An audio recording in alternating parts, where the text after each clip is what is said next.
Bienvenidos a tu programa Parte de Ti, el programa de egresados de la División de Vinculación de la Universidad Autónoma de San Luis Potosí. Inicia este recorrido con nosotros lleno de recuerdos y anécdotas de las que tú eres la pieza más importante.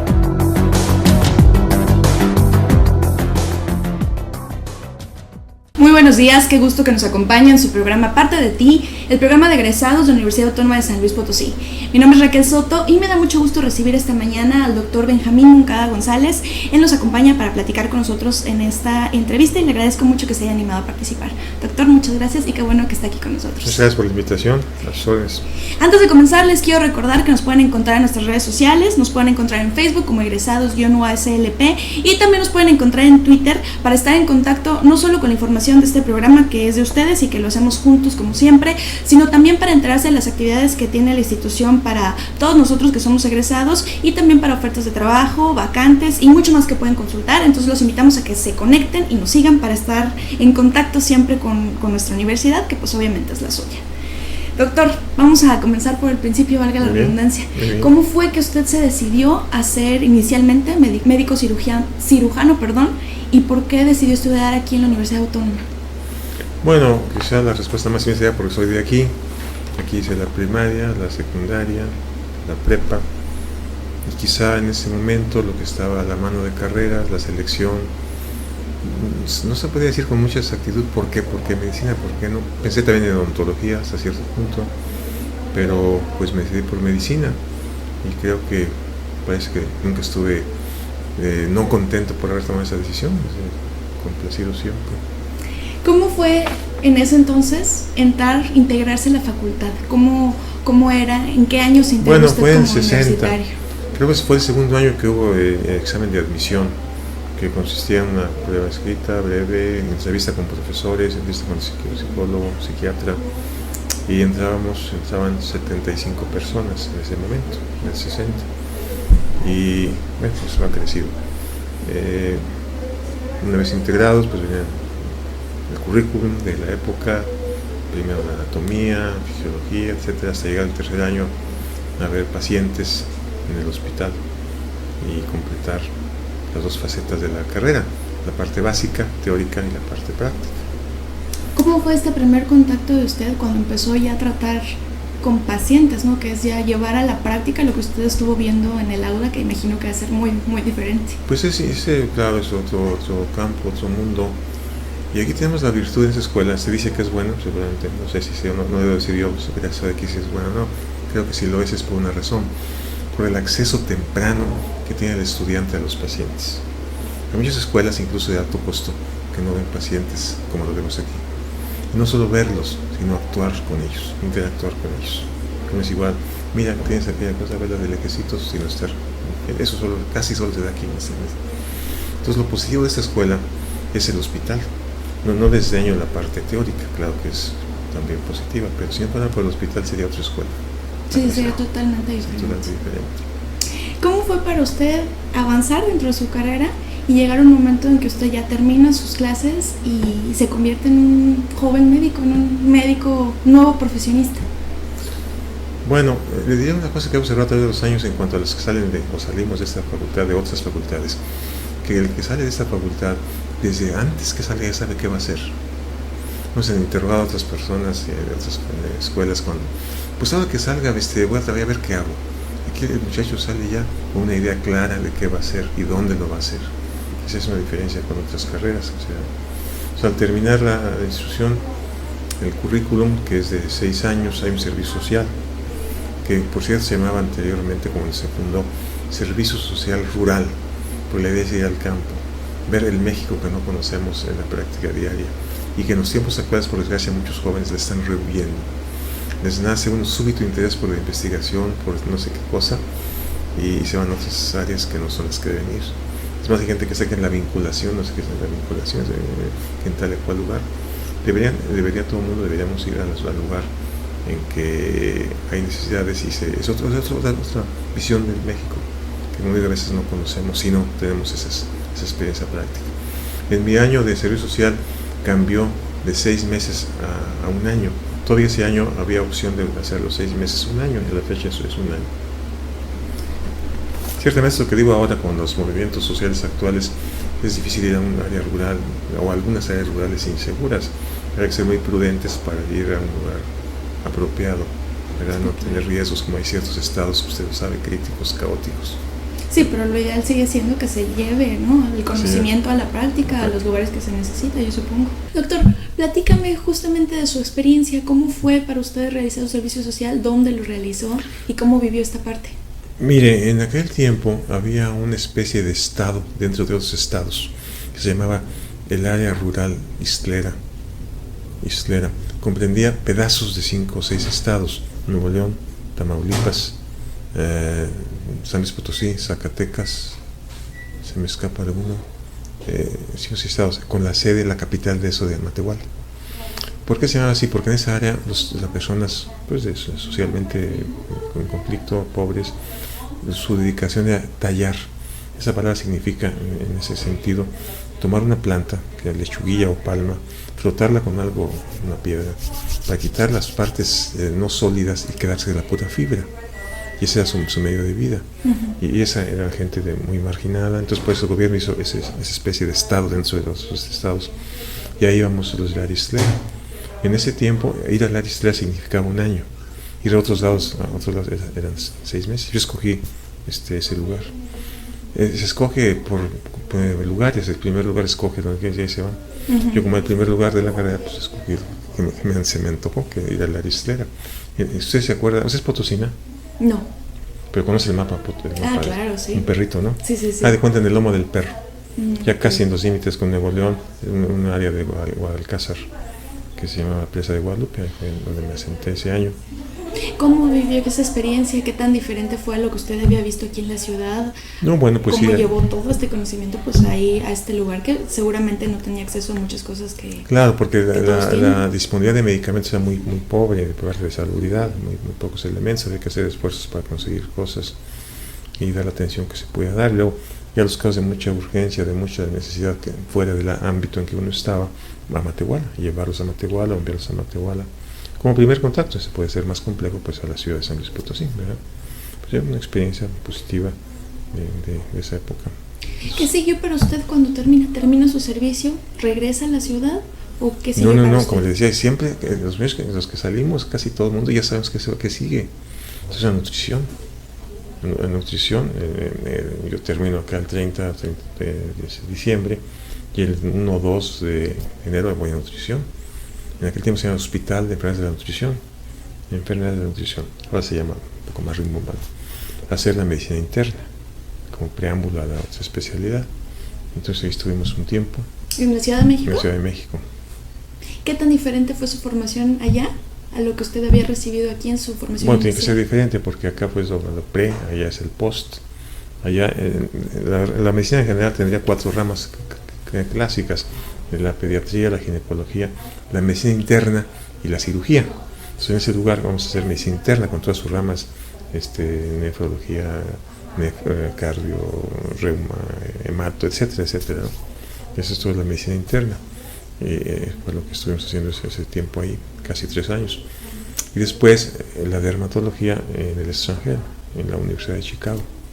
Ahí estamos 4 años.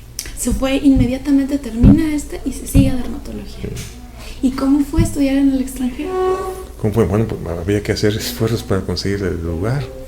Es más fácil conseguir el extranjero en Estados Unidos cuando hay guerras.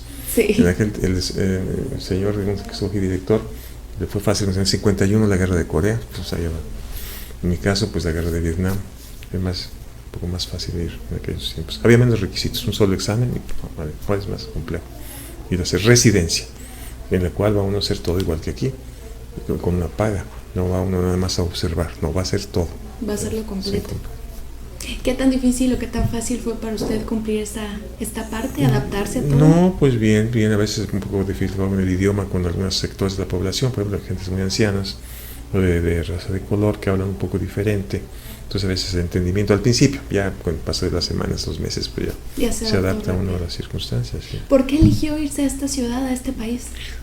Bueno, primero porque, la cercanía es lo mejor, pero pues un país desarrollado en ese sentido. En aquellos tiempos, no me van a ver, pero la medicina está allá en Estados Unidos y en México está así.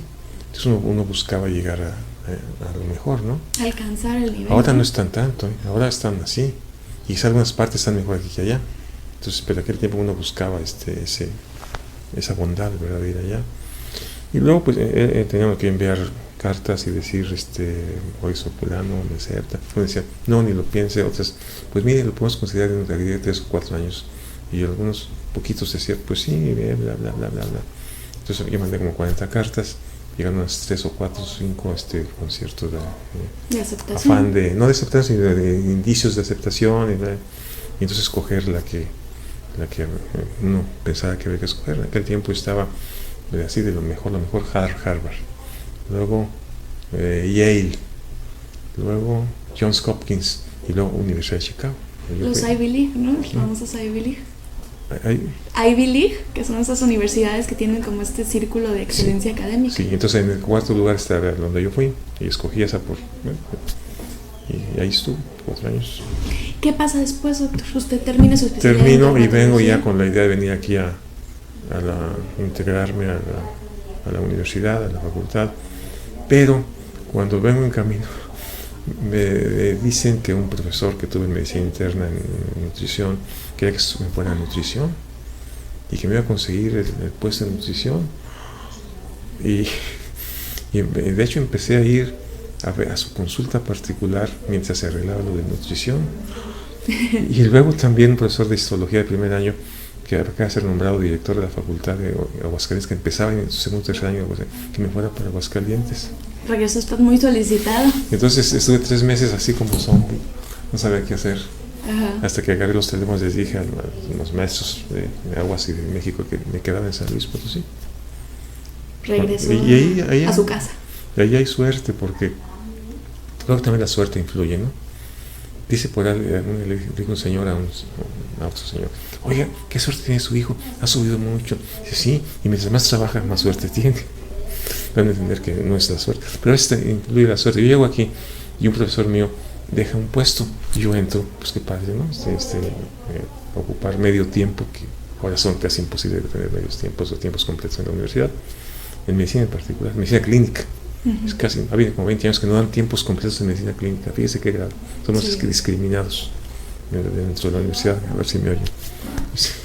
Entonces ya empiezo a hacer las cosas. ¿Cómo fue regresar del otro lado? Ya no regresar de alumno, sino regresar de maestro. No, pues muy agradable, porque pues con la intención de hacer cosas que se necesiten. Entonces yo creo que cuando uno regresa así, uno debe ser visto comportarse como un cazador de talentos. Buscar a quién es quién y tratar de sacarlos, ¿no? Y eso me pasó a mí. Entonces gente surgieron, combinaron, etcétera, trabajamos y adelante, ¿no? Doctor, platíqueme un poco de sus áreas de investigación. Yo, como le comentaba fuera del aire, sé que usted hace investigación clínica y que aparte pues hacen inmunología, en dermatología y en fotobiología. Platíqueme cómo se ha desarrollado. En primer lugar, la inmunología, que es la ciencia que estudia cómo nos defendemos, cómo nos va mal por que nos defendemos de más o de menos, ¿verdad? La inmunología es una ciencia que, siendo básica, pues es cosa de laboratorio, hacer progresos en descubrimientos, pero en la clínica afecta a muchas enfermedades, muchas áreas de enfermedad. Por ejemplo, lo reumatológico, lo dermatológico tiene mucho que ver con la inmunología, ¿verdad? Entonces, cuando yo llegué, yo no aprendí nada de inmunología en la carrera, no existía. Entonces empezamos a enseñar inmunología, que fue uno de los primeros pasos. ¿En qué forma lo hacía? Teníamos lo que llaman Journal Club, sesión bibliográfica cada semana con quien quisiera, alumnos, profesores. Nos juntamos en la casa de alguien, leíamos artículos de inmunología, yo comandaba, en fin, poco a poco creciendo el interés por esa rama. Y además, en la medicina interna, las ramas, por ejemplo, de nefrología, de cardio, etcétera, dar 1 o 2 horas de inmunología de la especialidad en cuestión. En pediatría, pues se trata de inmunodeficiencias, donde no hay defensas. Entonces, metiendo eso. Y eso se hizo por varios años. Ya en 82 ya se metió la cátedra de inmunología al currículum, que no existía, que sí, ahora todavía está en eso, ¿verdad? Esa fue una de las tareas. La otra fue fundar un laboratorio de inmunofluorescencia para hacer cosas de laboratorio de relación a enfermedades en las que se presta esa necesidad de hacer. Y ese laboratorio se formó en el 74, ha cumplido 40 años, el año pasado. Pero en el 95 cambió de laboratorio de departamento. Y uno de los primeros alumnos muy destacado, el doctor González Amado, no sé si lo conoce, voy a hablar de él. En ese momento se erigió ya por mi sugerencia a la universidad como jefe del departamento llamado Laboratorio de Inmunología, que ha crecido y es de lo mejor en la universidad, ¿verdad? Con este doctor que es excelente. Y por otro lado, cuando llegué aquí, ahorita usted va, hay 70 pacientes diarios. Cuando llegué había 5 o 6. Y me decía mi predecesor, vamos a hacer una residencia de, posgrado de dermatología. ¿Con qué? No hay alumnos, digo, no hay pacientes. Sí.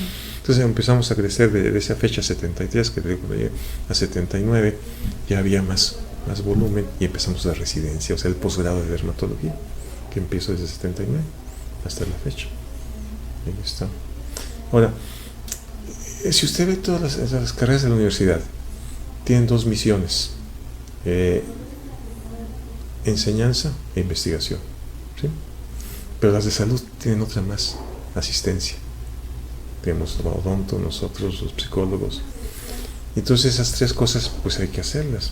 A veces no se hacen por necesidades, por ejemplo, casi todos los hospitales en el país. La asistencia obligada, pues si no se va al hospital. Docencia pues parcial, nada más al pregrado, es al posgrado, pero pocos están muy inmersos en la investigación. Y ese es uno de ellos. Por eso es especial este hospital, ¿verdad? Sí, claro. Entonces se permite que hagan la investigación clínica. ¿Qué es decir clínica? De cliné cama, no sé si es griego o latino, que es con pacientes, que tiene que ser cuidadosa en el diseño de la investigación y en la ética. No pueden ser cosas como los nazis que hacían cosas fuera de lugar. Entonces eso se ha hecho desde que llegamos en otro modelo, el área de fotobiología, las cosas que decíamos, el sol que hace daño, en ese sentido, de la inmunología, ¿verdad? Cuando se descompone el sistema inmune y trabaja de más o trabaja de menos, y hay que corregir eso. Hay muchas enfermedades en varios campos, particularmente como decía en derma, en reuma, en otras en menor grado, pero también. Entonces por ahí fue todo eso, ¿no? ¿Cómo ha hecho para combinar toda esta labor que usted realiza, o sea, institucional y aquí en el hospital, con también pues con la práctica de dar consulta? Bueno, yo he tenido siempre más o menos lo siguiente: son 40 horas semanales en la institución y 20 en lo particular. Entonces semanales. Sí, tiene mucho trabajo constantemente. Doctor, platíqueme un poco de su trabajo aquí en el Hospital Central. ¿Qué ha hecho? ¿A qué se dedica actualmente? Platíqueme un poco también los comités en los que ha estado y toda esta experiencia de esta trayectoria profesional. Bueno, ahorita desde mayo no he hecho nada, desde mayo a la fecha, porque bueno, sí he hecho cosas escritas, sí he hecho publicaciones de eso, porque me tuve las veces que me fracturé, se me rompió este musculote, se rompió y tuve que estar inmóvil mucho tiempo, y ando casi bien por ahí. Pero bueno, estamos más que nada, como usted decía hace un rato, analizando productos que puedan ser nocivos o que puedan no ser útiles, con la combinación de Javier González Contreras, que es una gente de excelencia. Otra cosa que me he involucrado es el estudio de gente que tiene trombofilia. ¿No sabe qué es eso? No. Sí, he oído hablar de hemofilia. Sí. Bueno, hemofilia, usted se corta, tiene hemofilia, usted se pone cuerda y se muere, pues te sangra. ¿De sangra? Ya me acordé de la manera aquí. Si tuve con la rasura, si tuve hemofilia, ya no estaríamos platicando, a lo mejor estaría hospitalizado con sangre por acá. Bueno, eso es al revés, se coagula cuando no debe coagularse. Usted tiene por ahí 20 y tantos. Si usted se le trombosa un cerebro acá, sería raro. Que a mí se me trombose, sí, porque tengo otra edad, tengo las arterias más amoladas, lo que sea, ¿no? Es no normal, explicable con la gente grande se le tengo un sistema trombofilia. Hemos estudiado ese fenómeno que está muy oculto entre el público, no se conoce mucho y se hacen las cosas inapropiadas por desconocimiento del tema, ¿no? Gracias a la acción de un colega nuestro, uno de esos que fueron producto de mi cacería, del doctor Guillermo Ruiz Argüelles, que es un excelente sujeto que está en Puebla y ha estudiado en los últimos 10 años o más la trombofilia en México, y sabemos que hay en este país, no nos importa lo que hay en Europa, porque no somos europeos, nuestra genética es distinta. Ya ves, quien ignora esto busca explicaciones europeas en nosotros que somos distintos. Entonces, Guillermo ha hecho una gran labor y enviamos a nuestros pacientes con él a que se hagan los estudios y para diagnosticar la precisión de esta cosa, ¿no? Eso tiene implicaciones también epidemiológicas. No sé si usted tiene eso, le pasó eso porque perdió 2 bebés y se le estudia y tiene trombofilia, tiene que ver cómo está su hermana, su otra hermana, su prima, la gente cercana puede tener lo mismo. Y el día que se presente una situación de favor de que se haga esa oclusión, pues va a sufrir, entonces se anticipa conociéndola. Entonces ya vi un poco de salud pública, de prevención. Esa no me estaba en los últimos tiempos metido en eso. Doctor, hace poco usted recibió el premio universitario de esta edición 2015, hace unos días apenas. Sí, el viernes, sí. Sí, que fue a recogerlo. Platíqueme cómo fue para usted esta experiencia, que además es el investigador consolidado, modalidad científica. Es que en lugar de ponerle viejo, le ponen consolidado, pues. Los jóvenes, con los jóvenes y los consolidados. Una forma bonita de decirlo. Voy a decir que me cambie la tarjeta esa del INSEN, tarjeta de los consolidados. No, yo creo que al contrario, el consolidado es pues toda la experiencia que ha tenido toda la vida. ¿Cómo llegó pues usted no, a bueno, esta pues premio? siempre todas son satisfactorias. Pero yo pienso que uno no debe hacer algo por buscar un premio. Sí, hay que hacer porque las cosas hay que hacerlas porque se necesitan, ¿no? Bueno, eso fue el viernes en la noche, ¿verdad? Y tuve otro el sábado al mediodía. Hay una sociedad que se llama Liga Internacional de Sociedades Dermatológicas, cuya sede es Vancouver, y agrupa 200 países más o menos que tienen representación por sociedades dermatológicas. Y cada año escogen a alguien que por su trayectoria le dan un reconocimiento. Y ese año me tocó a mí, bueno, pues tuve que ir de carrera después de la cena con el rector el viernes corriendo al aeropuerto. Y bueno, ¿En dónde fue? En Querétaro. En Querétaro, porque se da ese premio en el país donde vive la persona premiada, en un evento académico. Ahí hay un evento académico de Derma, entonces ahí se dio ese premio. Doctor, yo también vi que fue presidente por ahí de una academia mexicana de dermatología. Sí, sí. ¿Cómo fue para usted esa experiencia? Y aparte, pues una academia nacional. Y seguramente la sede no era aquí, entonces tenía que trasladar. Tenía que ir cada mes a México a las sesiones y no, pues bien, tratando de componer las cosas. Creo que inicié los estatutos que no había, tratando de arreglar las cosas en ese tiempo. Y bien, eso ha crecido. Ahora está en conflictos que no es el caso mencionar, pero pues, creo que estuvo bien una experiencia. Y también fui presidente del Consejo Mexicano de Dermatología, el que hace los exámenes para certificar que una persona está competente, una vez que hizo ya la carrera. Hay consejos de todo, de todas las especialidades. En mi momento me tocó ser de la academia de Derma 2 años para hacer esta función, ¿no? Doctor, después de pues, toda su experiencia profesional y académica que ha tenido, ¿usted qué le diría a alguien, a un joven que ahorita se quisiera integrar a estudiar no solo la carrera de medicina o que ya le está estudiando, pero especializarse en su misma área en dermatología? Bueno, cambia un poquito su pregunta. Diría primero, ¿por qué estamos mal como humanos o más como país? Lo digo en 5 palabras. No nos importan los demás. Tenemos que reconocer eso, aceptar que así estamos actuando. Entonces, tenemos que ver por los demás, en general, y en particular en las carreras de salud, en particular en medicina. Si no nos importa eso, estamos mal colocados. Si queremos el dinero como tal, estamos mal.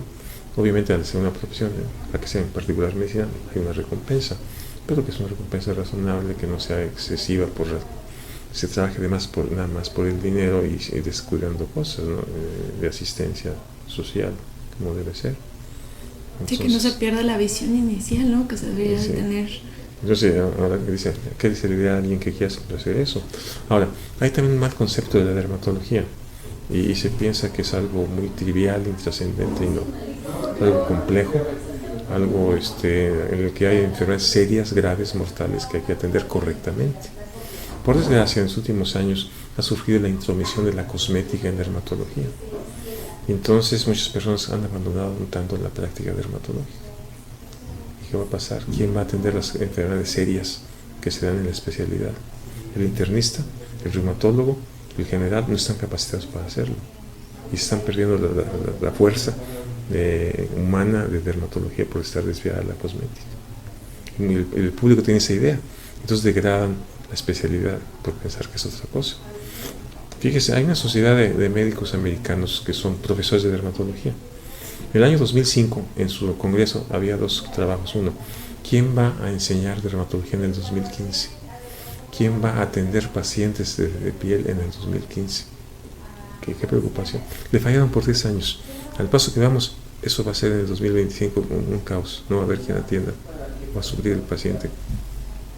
O sea, Esa es una crisis en la que estamos atravesando ahorita. Sí, la profesión era lo que le iba a decir. La profesión ha dado un giro muy radical. En este lugar no se enseña cosmética, ni se practica cosmética. Casi en todos los demás del país sí se hace eso. Pero salen de aquí y ahí se dan una barnizada y te están haciendo cosmética, por desgracia, ¿no? No se están en lo que debe ser. Pues sí. Son pocos los que están haciendo lo que se debe hacer, lo que debe hacerse. No, pues yo creo que es mucha parte de lo que usted dice, no dejarse llevar por falsa publicidad engañosa, y consultar directamente. Bueno, lo que les pasa a las usted. gentes, por ejemplo, hay gente que se inyecta aquí para quitar esta, así, ¿no? Se inyectan aquí cosas, o se inyectan aquí. Hay gente que le ha pasado, al inyectarse duele mucho el ojo, de momento duele y se acaba la luz para siempre, se pierde la visión en ese ojo. Imagínense qué grave. Y hay muchachas de 18 años que se ponen eso y ya quedan ciegas por una tontería. Botox puede causar glaucoma, ¿sabes lo que es glaucoma, no? Sí. Y nadie se fija en ese detalle. No. Gentes que hacen la liposucción y quedan mal o se mueren. Y sigue haciendo. Sí, que nada, no se ponen a pensar en las consecuencias de algo estético, ¿no? Que va por medio de la salud, la integridad. Ni todo. el que lo hace, ni la persona que decide hacerse. Sí. Pues sí. Es terrible, ¿no? Pues se dejan llevar por... Si uno les dice, no, nuestra palabra no vale, no, vale la de la amiga, la comadre que le dice que es la desgracia, ¿no? La pobre cultura médica de nosotros, quizá en parte por nosotros, porque nos estamos educando bien al público. Doctor, pues le agradezco mucho que haya estado con nosotros. Qué bueno que se animó y qué bueno que... pues como se animó, sí. Y qué bueno que, como le digo, usted haya dado no solo su experiencia profesional, sino también su experiencia personal y cómo ha llegado hasta donde está y qué está pasando, ¿no? En este medio, de salud y y de medicina en general. Sí. Muy bien, pues le agradezco mucho. Adiós. Muchas gracias por esta entrevista. Él fue el doctor Benjamín Moncada González. Yes. Y yo los espero la próxima semana para seguir platicando más de la universidad. Mi nombre es Raquel Soto, hasta la próxima. Esto fue Parte de Ti.